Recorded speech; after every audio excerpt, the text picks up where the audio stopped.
Hey, welcome back to Sunday Drive. Thanks for joining. Yeah, busy weekend. This weekend we had a race. Well, it's round one of the spring series. So we'll run today.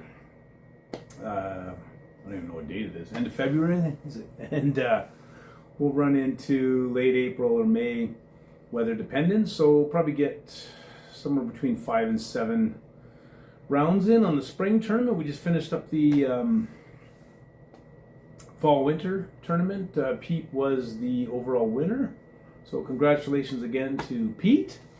Yeah, so as I was getting ready for racing this weekend, running my cars, getting stuff ready. It's been a busy week, so I haven't had a lot of time to tune, so hopefully, I think everything's it was running pretty good, and I was pretty happy with it.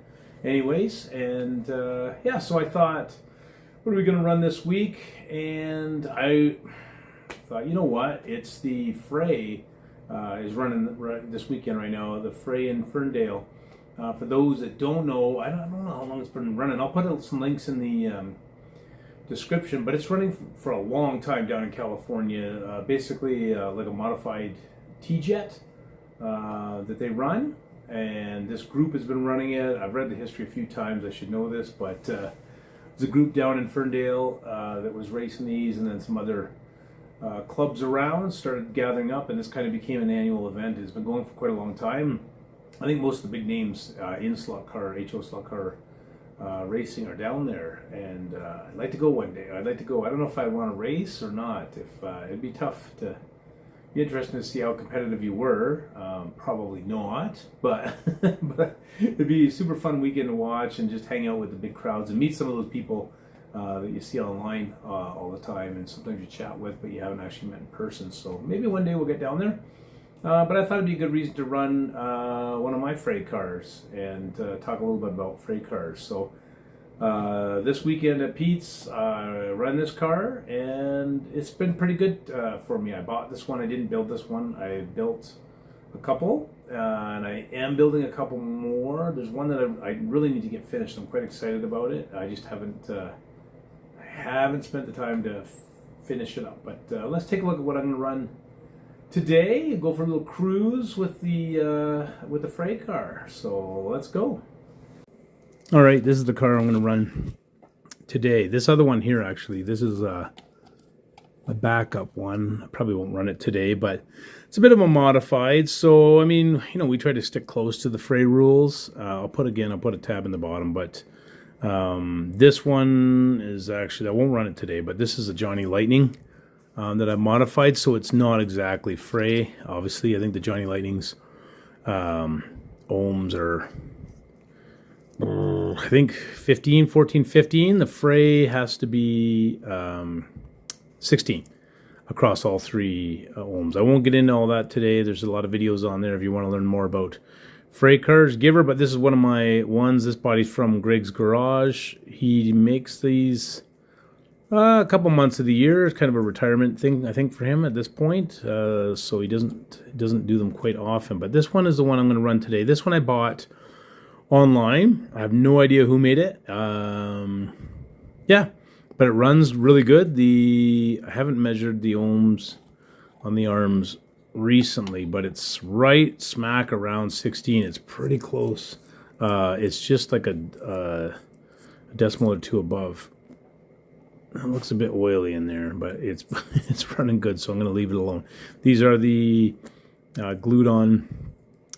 So they're not going to last too long, but I've been running these for a couple months. They're hanging on the click tracks. I mean, everybody online kind of warned me, and they'll never last. And I'm like, okay, fine, but I'll run them until they don't. And yeah, they're running just fine. So short version of a Fray, I guess. The super highlights. I mean, it's got to fit within a tech block. I don't have a tech block. It's actually in the mail.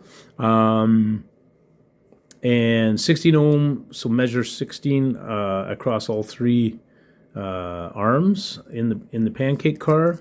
There's a whole bunch of other rules I won't get into, and the short version, I guess, is a weighted front end. So you're taking your basic T-Jet and put a weighted front end on it, and it can be wider than the car, but it has to be within the tech block measurements. So I usually put a red pin. So this one does have a red pin. I usually put a red pin, although this one it is short. I think it's been worn out on my Tyco track. Put a red pin on the cars that I run on Pete and Patrick's. They run Tomy AFX.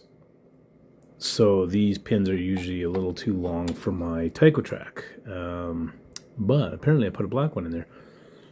Whatever. So we'll run this car today. Again, it's mostly a T-Jet. If you haven't run one of these, they're really fun. The back end is, you can see, is a little bit wider than a stock T-Jet. So it gives you that, a bit of a wider stance. And then the front, the wider plus weighted front end really keeps the T-Jet in the slot, and so it can get going a lot quicker than you can with a stock T-Jet. Obviously, you can see the rear tires are wider as well than a stock T-Jet, but more like Tough Ones or whatever they are. But yeah, anyways, you haven't heard of a Fray T-Jet before? This is it. Yeah, check out the rules. They're really fun cars to ride. I love driving them. This track, I'm going to run it on my brown track today because of the pin length, which is a bit boring for these guys, but it'll have to do, donkey. It'll have to do. So let's go to the track and run some laps. I do just love the way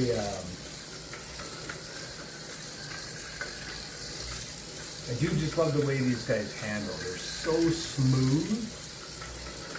The thing with the properly set up Fray car is super low, right? Like it's right on the track at the Fray. They're running on router track, so it's so smooth, so fast. Again, with the wider back end and the front end being wider as well as weighted, these T-Jets just fly.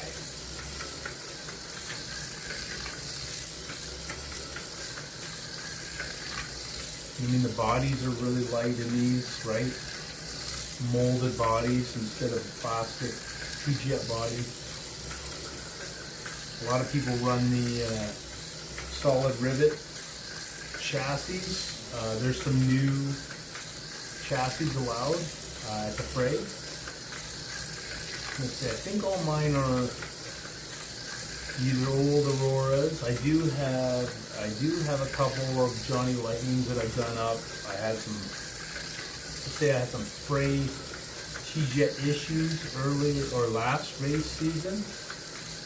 So I had to put some stuff together pretty quick. I was having some serious failures, so I pulled apart a couple, opened up some brand new Johnny Lightnings, and they did the trick. Again, they didn't meet all the proper specs, but close enough to be competitive in our race series anyways, that I wasn't completely left behind.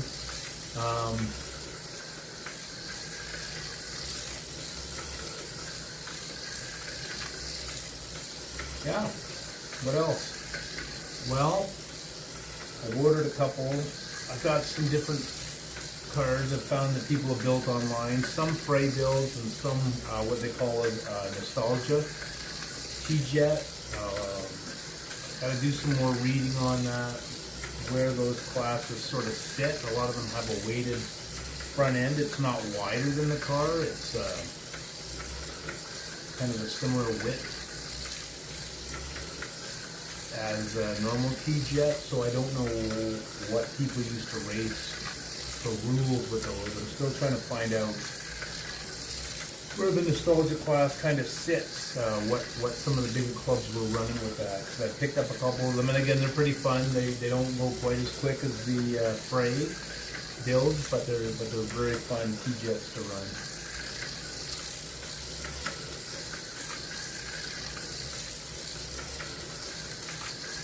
Oh, I love these guys. I'd like to run one of these on a big track, though. I think it would be so much fun. One day, maybe.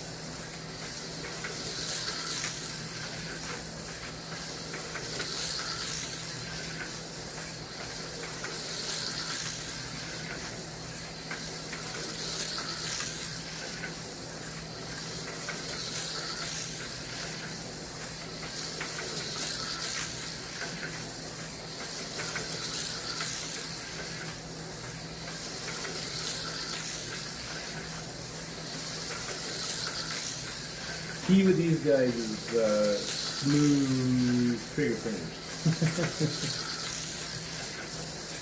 You know, they're not a little bit slower. I mean, they got a lot of zip to them for sure. So I've found the smoothest I can pull and release that trigger in and out of the straights and the corners, the better. Jerky usually gets these guys jumping. Smoother you can handle the trigger, the better. Wow.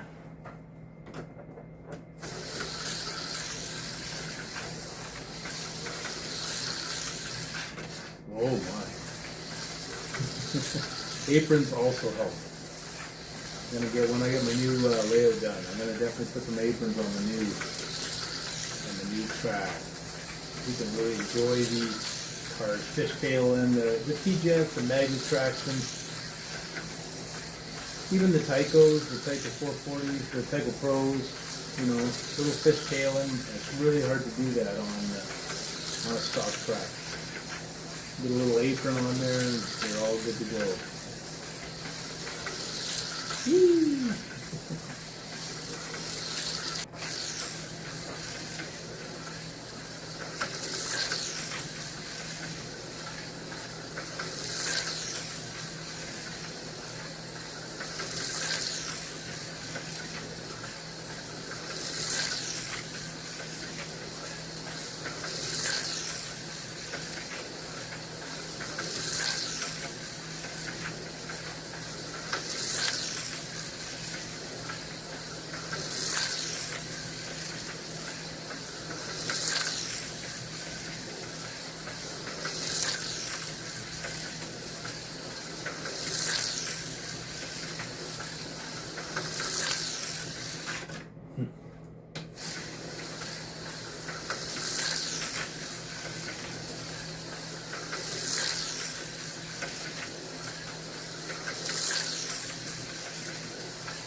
That's the corner, I guess. Okay.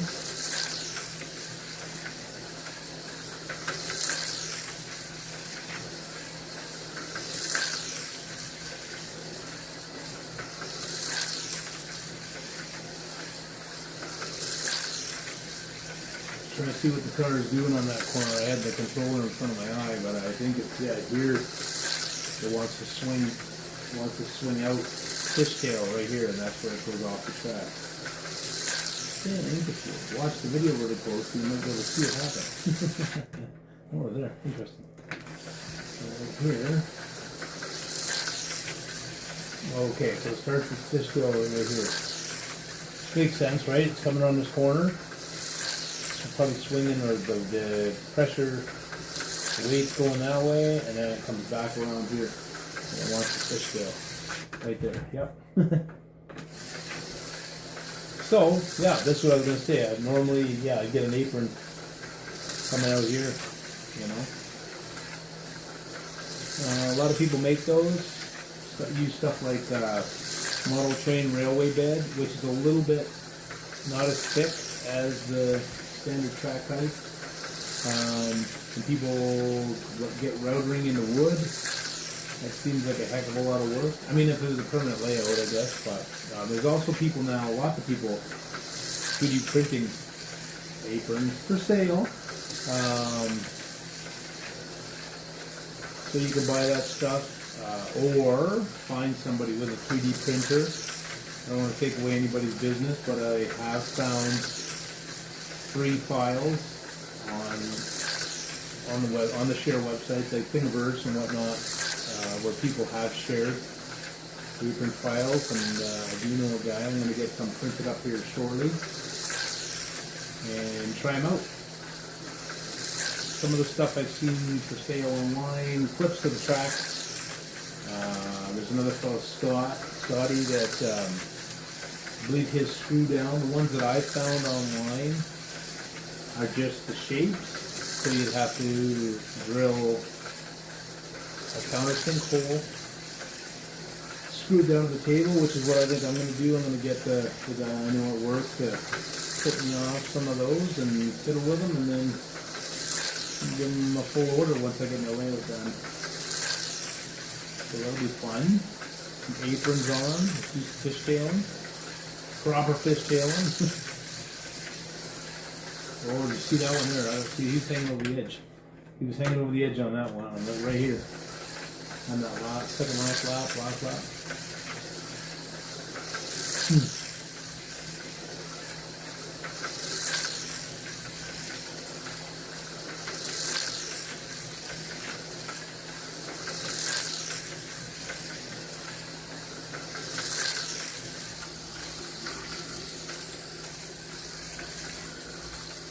Yeah, and the nice thing is when these guys get warmed up, the speed just continues to increase.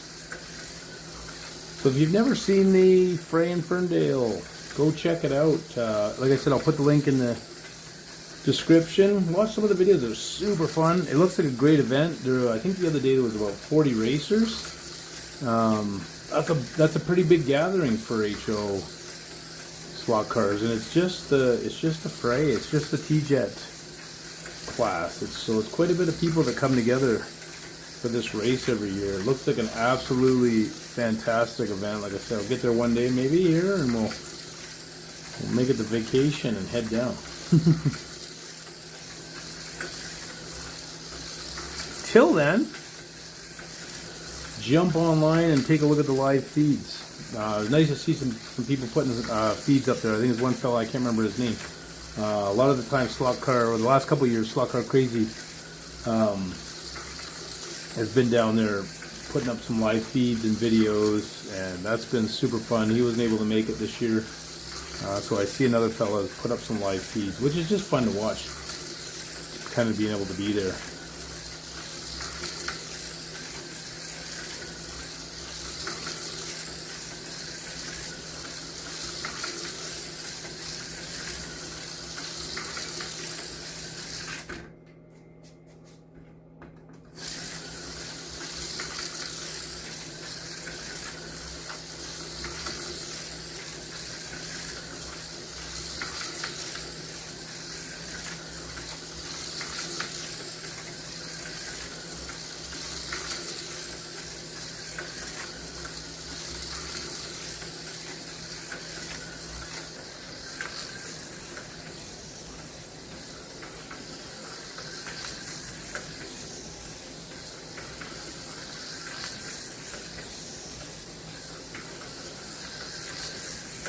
All right, that was lots of fun today. Thanks for joining.